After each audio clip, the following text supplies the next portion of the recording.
دعا سے پہلے ذرا یہ بات سن لو کہ آپ لوگ کیوں آئے ہیں یہاں۔ ایک دو باتیں حاجی صاحب کی جو پچھلے تقریباً 55 سال سے ہمارے ساتھ نبھ رہی ہیں وہ میں آپ کو سنا دوں۔ دل ہے سننے کو یا نہیں سننے کو؟ پچھلے نہیں بول رہے، لگتا ہے کہ دعا کے لیے تڑپ رہے ہیں، سنا دیں۔ بات یہ ہے کہ اس پوری کائنات میں حقیقت صرف ایک اللہ ہے، جو اس اللہ کے ساتھ لگ گیا، جس طرح اللہ کی عزت ہے ایسے اس کی بھی عزت بن جاتی ہے۔ ولی کس لیے قابل احترام ہے؟ اس لیے کہ وہ ولی اللہ ہے۔ کتاب دنیا میں کروڑوں کتابیں ہیں، لیکن قرآن کس لیے قابل احترام ہے کہ وہ کتاب اللہ ہے۔ نبی کس لیے قابل احترام ہے کہ وہ نبی اللہ ہے۔ جو اللہ کے ساتھ لگتا گیا، بلکہ اگر یہ کہیں کہ جو خدا کا ہو گیا، خدا کی خدائی اس کی ہو گئی۔ میں اکثر ایک مثال دیتا ہوں، میری بیٹیاں کہتی ہیں ہر دفعہ یہ مثال دیتے ہو۔ جتنے بادشاہ بر صغیر میں آئے، سب نے لاہور کو اپنا مسکن بنایا۔ اورنگزیب بادشاہ نے بادشاہی مسجد بنوائی، جہانگیر کا اپنا مقبرہ وہاں پہ ہے، نور جہاں کا مقبرہ لاہور میں ہے، قطب الدین ایبک خاندان غلامہ کا واحد بادشاہ، اس کا مقبرہ لاہور میں ہے۔ ذرا زور سے بولو، لاہور نگری کس کی ہے؟ زور سے بولو، نگری اس گدا کی ہے جس کے نام ایک انچ زمین نہیں، جس کے نام پورے لاہور میں ایک انچ زمین نہیں، ایک مکان نہیں، ایک پلاٹ نہیں، جس کے نام کچھ نہیں، سارا لاہور اس کے نام ہے۔ نگری داتا کی ہے۔ کیوں بھلا؟ ایک سفر میں حضرت داتا صاحب رحمت اللہ علیہ کی کتاب میں سے ایک فقرہ سن لو۔ ایک سفر میں غزنی، جس طرح یہ حکیم آباد چھوٹا سا محلہ ہے، ایسے ہی غزنی چھوٹا سا محلہ، چھوٹا سا، وہ وہاں پہ پٹھانوں میں ملاقائی طریقے میں ڈیروں پہ لوگ رہتے تھے۔ غزنی سے اٹھا ہے ایک بابا۔ غزنی اس زمانے میں اجویر وہ صوبہ تھا اور ہرات یہ ضلع تھا۔ اب ہرات صوبہ ہے، اجویر ضلع ہے، اس لیے علی بن عثمان الجلیبی اجویری کہتے ہیں، داتا صاحب کا نام یہ ہے۔ چھوٹے سے گاؤں سے اٹھے اور سلٹ تک گئے۔ سلٹ چاٹ گام جو ڈھاکہ سے قریب ہے۔ ایک کتاب میں لکھا ہے کہ داتا صاحب نے 1,00,000 بندے مسلمان کیے، جب آبادی لاکھوں میں تھی، کروڑوں میں نہیں تھی۔ اور ایک کتاب میں لکھا ہے ایک سفر میں داتا صاحب کے ہاتھ پر 3,00,000 لوگوں نے اسلام قبول کیا ہے۔ جو خدا کا ہو جائے گا، خدا کی خدائی اس کی ہو جائے گی۔ آج کسی کو اپوائنٹمنٹ کرا کے دے رہے داتا صاحب، آج کسی کی دکان مکان سسپینڈ بحال، جو آج ہمارا طریقہ ہے۔ آپ جتنے لوگ بیٹھے ہو، ممکن ہے ان میں وہ بھی بیٹھے ہوں کہ جو ڈیرے والے ہیں۔ کبھی آپ دیکھتے ہیں کہ ڈیرے پر، کسی ڈیرے پر سمندر کے پانی کی طرح، سیلاب کی طرح لوگ اکٹھے ہوتے ہیں، دیکھیں؟ اور پھر اپنی آنکھوں سے دیکھتے ہو کہ اس پہ پھر ایک بندہ بھی نہیں ملتا، جب ان کا اقتدار نہیں رہتا۔ اس لیے سدا اقتدار بادشاہی میرے اللہ کی ہے، جو اس اللہ کے ساتھ مل جائے گا اس کی بادشاہی بھی سدا رہے گی۔ آج 987 سال ہو گئے داتا صاحب کا عرس ہوتا ہے، وہ دنیا سے چلے گئے۔ آج بھی لوگ اسی طرح مر رہے ہیں جیسے 987 سال پہلے مرتے تھے۔ اس لیے یہ بات پلے باندھ لو، کہ یہ باقی سب چیزیں آنی جانی ہیں. یہ سورج ہے، سورج ایک دفعہ اوپر جاتا ہے پھر نیچے جاتا ہے. خوبیاں صرف وہ جو کل بھی میں نے عرض کیا، آج پھر بڑا مجمع ہے، بات کہہ دوں کہ کاغذ ہے، کاغذ اس کے اوپر مور لگی ہوتی ہے کاغذ پہ، اور 100 روپے کا نوٹ بے شک وہ تمباکو والی گتھنی میں باندھا ہو اور اس کے اوپر گڑ اور تمباکو لگا ہو، وہ جب 100 روپے کا نوٹ بازار میں جاتا ہے کتنے کا بکتا ہے؟ 100 کا. اس کی بجائے کوئی بندہ سیانا نکلے، سیانا وہ کہے یار یہ کوئی نوٹ ہے، ترائے دیتے ٹیپاں لگیاں نے، نالے گڑ لگا ہے، نالے تمباکو لگا ہے، اس سے زیادہ سونا اور اس سے بڑا چوڑا اور چمکدار کاغذ دے کر لے کر بازار میں جائے وہ چلے گا؟ بات کاغذ کی نہیں، بات مور کی ہے. میرے کریم اللہ کے دربار میں بات اعمال کی نہیں، بات مور کی ہے. جس عمل پہ کملی والے کی مور ہوگی وہ چلے گا، باقی کچھ نہیں چلے گا.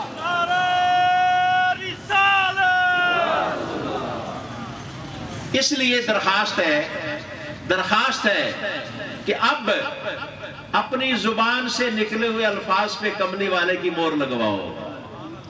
اور اب ہم دعا کرنے لگے ہیں اپنے اس بھائی کے لیے جن الفاظ پر میرے آقا کی مور ہوگی وہ سیدھے عرش پر جائیں گے. یہاں نیچے زبان ہلے گی، ادھر اللہ کا عرش ہلے گا، اور اللہ اپنے سب سے محبوب فرشتے سے کہے گا کہ جو میرے بندے نے کہا اسے قبول کر لو. 2 باتیں حاجی غلام حیدر کی آپ کو سناؤں. مدینہ طیبہ، اب سارے بیٹھے ہو، دعا کی نیت سے دل سے دعا کرو، یا اللہ ہم سب کو مدینہ کی زیارت نصیب فرما، اور جن کو اللہ نے نصیب فرمائی ہے بار بار نصیب فرما. اس مدینہ میں ایک مسجد بنی جسے آج مسجد نبوی ہم کہتے ہیں، اس زمانے میں چھوٹی سی تھی. 9 سال تک ماشاءاللہ یہ چشتی صاحب، باقی شاہ صاحب اور گیلانی صاحب سارے علماء بیٹھے ہیں. 9 سال تک میرے آقا کی مسجد میں چراغ نہیں جلا. 9 سال تک. 9 سال کے بعد تمیم داری رضی اللہ تعالیٰ عنہ، انہوں نے جس دن مسجد نبوی میں چراغ جلایا، وہ چراغ اس زمانے میں وہی تھا جو ہمارے پرانے زمانے میں روئی اور اس میں تیل یا گھی. وہ چراغ جب جلا تو سارے مدینہ میں جشن کا سما تھا. 9 سال کے بعد اب سنو ایک واقعہ اور اس پر دعا کرتے ہیں. فجر کی نماز اندھیرے میں ہوتی تھی اول وقت، عشاء کی نماز بھی اندھیرے میں ہوتی تھی ذرا لیٹ کر کے. فجر کے بعد ساری کائنات کے امام، سارے انبیاء کے سردار، سید الاولین سید الاخرین، امام المتقین، قائد الغر المحجلین، شفیع المذنبین، رحمت للعالمین، میرے آقا محمد الرسول اللہ صلی اللہ علیہ وسلم کا معمول مبارک یہ تھا. اور آج تک علماء کے لیے حکم ہے یہ امام کے لیے کہ فجر کی نماز کے بعد اور عصر کی نماز کے بعد امام مقتدیوں کی طرف منہ کر کے ان کی طرف بیٹھے اور کوئی بات بھی کرے. تو میرے آقا نے فجر کی نماز ادا فرمائی اور 3 سوال پوچھے. 4 پوچھا. اب اندھیرا تھا، تصور کرو ذرا آپ خود، مسجد نبوی شریف میں فجر کی اذان نماز ہوئی اور سوال پوچھنے والے ساری کائنات کے امام جن کو سب پتہ ہے، لیکن امت کی رہنمائی کے لیے صحابہ سے سوال کرائے جاتے تھے. پوچھا آج کسی نے کسی بیمار کی عیادت کی ہے؟ ایک سا ہاتھ اٹھا. اندھیرا تھا، ایک ہاتھ اٹھا. پھر آپ نے پوچھا کسی کے جنازے میں تعزیت میں کسی کی تعزیت کی ہے؟ پھر ایک ہاتھ اٹھا. پھر میرے آقا نے پوچھا، سب کہو صلی اللہ علیہ وسلم. زور سے کہو، میرے آقا پر درود دل کھول کے پڑھا کرو. صلی اللہ علیہ وسلم نے پوچھا کسی نے کسی مسافر کو کھانا کھلایا ہو؟ پھر ایک ہاتھ اٹھا. پھر پوچھا کسی نے کسی بیوہ یتیم کی مدد کی ہو؟ پھر ایک ہاتھ اٹھا. اب صحابہ کو جستجو ہوئی کہ یہ 4 لوگ کون ہیں؟ اندھیرے میں ہاتھ اٹھ رہا ہے نا، یہ 4 لوگ کون ہیں؟ اس لیے کہ اگلی بات بھی ایک حدیث بھی سن لو اور پلے باندھ لو، شاید کام آ جائے۔ غلام حیدر صاحب کی وفات پر یہ تحفہ لے جاؤ تو یہ ان کے لیے بہت بڑا اشارے ثواب ہوگا۔ ایک صحابی نے پوچھا یا رسول اللہ، سب کہو صلی اللہ علیہ وآلہ وسلم، من ای بر یا رسول اللہ، میرے آقا نیکی کیا ہے؟ تو میرے آقا نے یہ نہیں کہا تہجد گزاری، نماز پڑھنا، روزہ رکھنا، حج کرنا، زکوٰۃ دینا، یہ فرائض ہیں۔ نیکی کیا ہے؟ فرمایا کہ افش السلام وَأَطْعِمُ الطَّعَامَ وَلَيِّنُ الْكَلَامَ، نیکی یہ ہے سلام کو عام کرو، سلام کو عام کرو، لوگوں کو کھانے کھلاؤ۔ اپنے ساڑیاں نو روٹی کھوانا کہ وہ تو کوئی کمال نہیں، مجبوری ہے۔ کس کو کھلانا؟ جس سے واپسی کی توقع نہ ہو۔ وَأَطْعِمُ الطَّعَامَ وَلَيِّنُ الْكَلَامَ، اور جب کبھی کوئی جھگڑا لڑائی ہوتی ہے تو ہم کیا کہتے ہیں؟ تو میں نے جانتا نہیں میں کون ہوں؟ لین الکلام، جب کبھی ایسے موقع آئے تو نرم کلام کرنا، یہ نیکی ہے۔ من ای بر یا رسول اللہ صلی اللہ علیہ وسلم افش السلام وَأَطْعِمُ الطَّعَامَ وَلَيِّنُ الْكَلَامَ، یہ نیکی ہے۔ اور نیکی کرنے والے کو کیا کہتے ہیں چشتی صاحب؟ نیک۔ آج میں آپ کے بھرے مجمع میں 2 گواہیاں دینے لگا ہوں۔ جب وہ 4 ہاتھ اٹھے تو سورج نکل آیا، مدینہ طیبہ میں جستجو تھی کہ پتہ کرو وہ 4 لوگ کون ہیں، تو زور سے پہلے تک ثابت ہو گیا کہ وہ 4 ہاتھ 4 لوگوں کے نہیں، صرف ایک ہاتھ تھا جس کو صدیق اکبر کہتے ہیں۔ بعد الانبیاء بالتحقیق ابو بکر صدیق رضی اللہ تعالیٰ عنہ، ہر جمعے میں ہر خطیب یہ پڑھتا ہے، افضل الناس بعد الانبیاء بالتحقیق ابو بکر صدیق۔ وہ 4 ہاتھ جو اٹھے تھے، وہ 4 ہاتھ 4 بندوں کے نہیں، ایک اکیلے صدیق کے تھے۔ جس کسی میں یہ خوبی ہوگی وہ صدیق کا صحیح جانشین ہوگا۔ یہ خوبی پیدا کرنی چاہیے۔ میں آج باوضو اور ان علماء کی موجودگی میں سارے مجمع کے سامنے اعلان کرتے ہوئے فخر محسوس کرتا ہوں کہ ہمارے پورے خاندان میں حاجی غلام حیدر میں یہ 4 خوبیاں ہیں۔ 4 خوبیاں۔ کہیں کوئی بیمار ہو گیا، کہیں خبر ملی کان میں، یا خود پہنچے یا فون کیا، اور مجھے یقین ہے کہ اکثر جگہوں پہ وہ خود پہنچے۔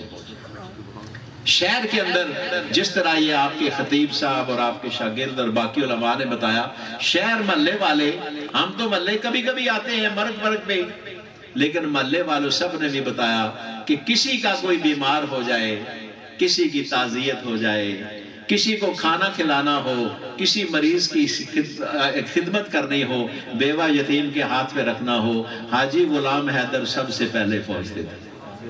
اور دوسری میں نے کہا کہ نیکی کیا ہے؟ من ای بر یا رسول اللہ صلی اللہ علیہ وسلم افش السلام، سب سے زیادہ سلام کرنے والا۔ اور ایک بات سن لو اور اس کے ساتھ دعا کرتے ہیں۔ ہمارے ہاں رواج یہ ہے کہ بڑا آدمی انتظار میں ہوتا ہے کہ مجھے کوئی سلام کرے، چھوٹا افسر سلام انتظار میں ہوتا ہے کہ مجھے کوئی سلام کرے۔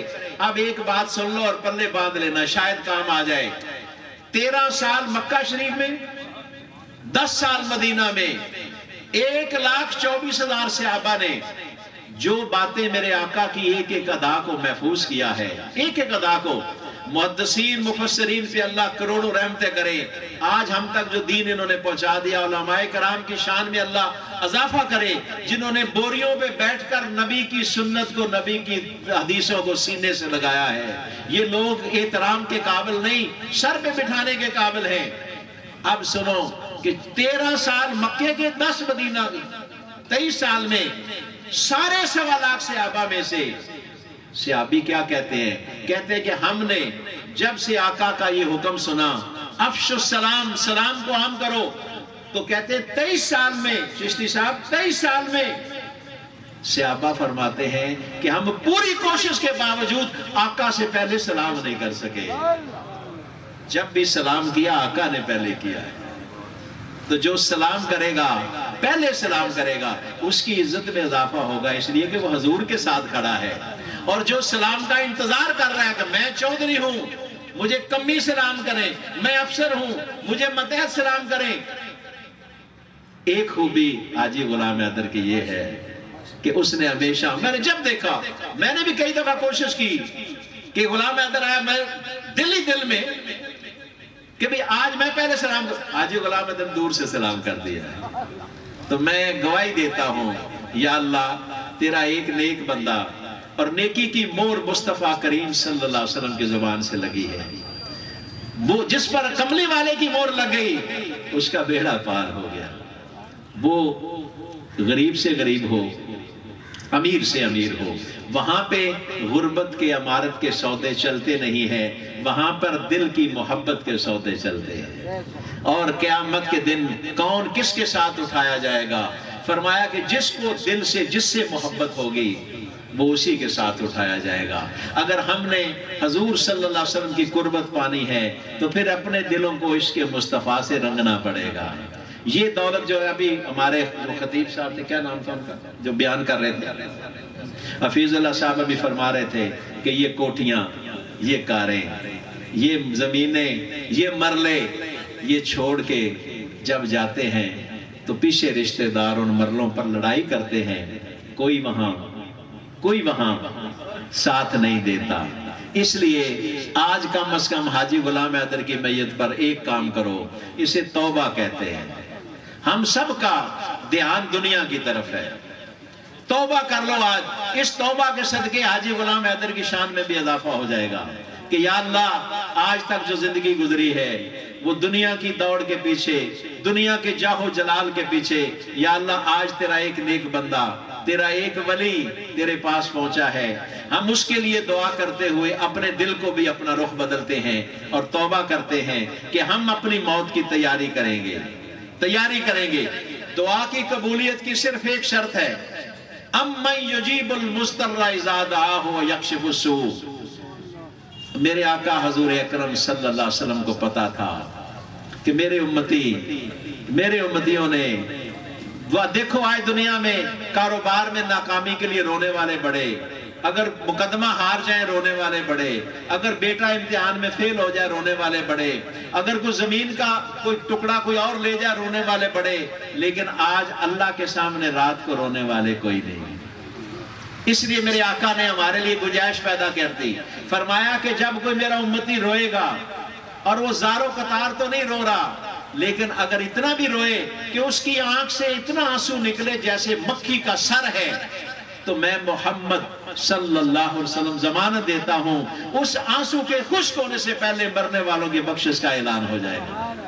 اللہم صلی علی سیدنا مولانا محمد النبی الامی وآلہ وبارک وسلم وصلی علیہ. لا الہ الا اللہ الحلیم الکریم سبحان اللہ رب العرش العظیم والحمد للہ رب العالمین.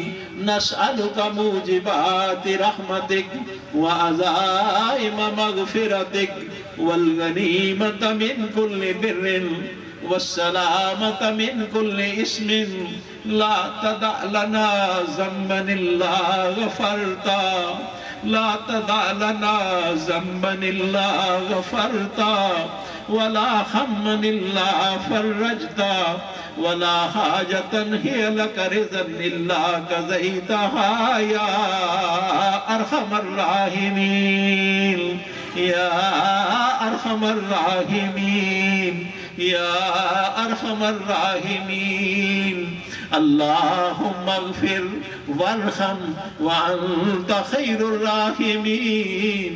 اللہم اغفر وارحم وانت ارحم الراحمین. اللہم اغفر وارحم وانت خیر الراحمین.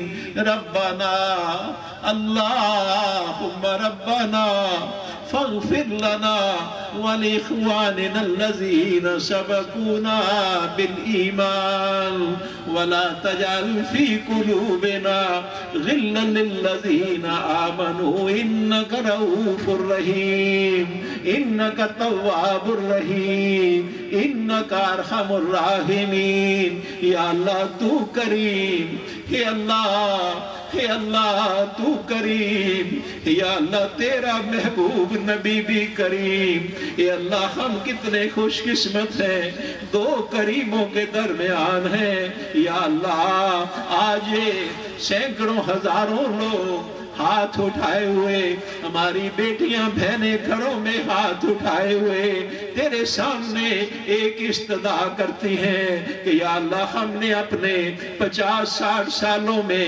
جسے نیک سمجھا، جسے نیک پایا، یا اللہ جسے ہم نے حلیم پایا، جسے تیرے نبی کے فرمان کے مطابق بہترین پایا، یا اللہ وہ آج تیرے پاس قبر میں ہزاروں من مٹی کے نیچے پڑا ہے۔ اے اللہ ہم سارے جھولیاں اٹھا کے